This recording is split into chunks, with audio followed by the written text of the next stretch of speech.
Chapter 10. We reproduce images and manipulate them in our mind. Mental imagery is the ability to visualize an image or events in our mind. Our experience of mental imagery of an object that is no longer there resembles the perception we have when looking at the object itself. We can manipulate the object in our mind's eye. When we rotate mental images in our mind, we do so in real time, so we need more time to imagine longer rotations than short rotations. The visual cortex is active when people are engaging in mental imagery, like when we are actually seeing the object. When people are imagining a smell, they activate the same parts of the brain that are activated by genuine smelling. Since our experience of imagined versus genuine stimuli is different, something about our brain activity during those occasions must also be different, even if our machines can't detect it yet. There are at least 3 stages in acquiring a skill. Skill is the ability to perform very well with a minimum of effort. So, in other words, it's max performance with minimum effort. Fitz and Posner took up the question to why skill tends to improve in stages in a study of touch typing. They proposed that there are 3 stages in learning a skill. The cognitive phase is the earliest stage, where the user has conscious awareness of efforts, and they're slow, there's many errors, and stiff movements. Associative is the second stage. The performance is faster with fewer errors, but they associate finger with key. If distracted, the performance declines. Autonomous phase is the third stage. Performance seems automatic and requires no conscious attention. To reach really outstanding performance, you just have to put in time.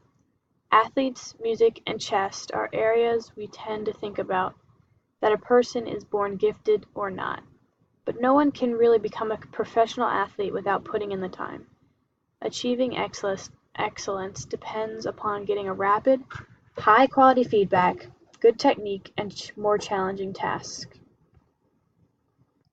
Early experience seems to achieve expert status.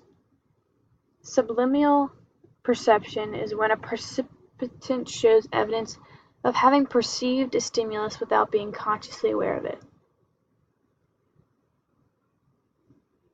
Flow is the experience of being wholly involved in some activity just for its own sake, and that time flies by and you seem to know what to do without conscious effort.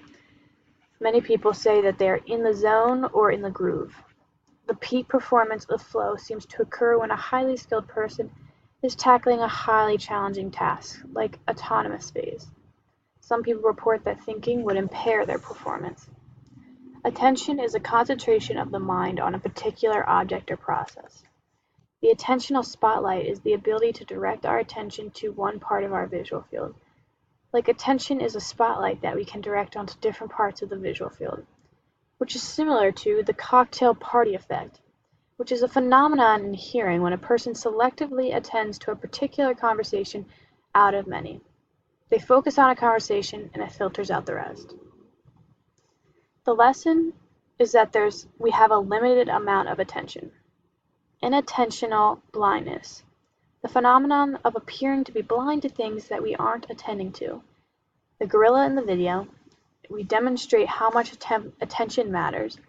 We don't have as much attention available to us as we think we do. That's why texting and driving can be bad and equally dangerous. Limitations of our attention also affects our ability to notice change. Even a brief break in our attention can make us blind. Our visual system has evolved to be very sensitive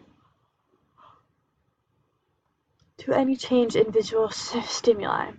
But if our vision is interrupted even very briefly, we can be remarkably unaware of any changes. Change blindness is the failure to detect a change in a visual scene. An experimenter is swapped out of view and many didn't notice, which is related to the attentional blank, a brief lapse of attention that occurs shortly after a person detects a target. It's like our attention is turned off for 200 to 500 milliseconds after detecting the first target. Like a camera, we cannot take another photo until the first is completed. We are not consciously aware that we have gone blank for nearly half a second.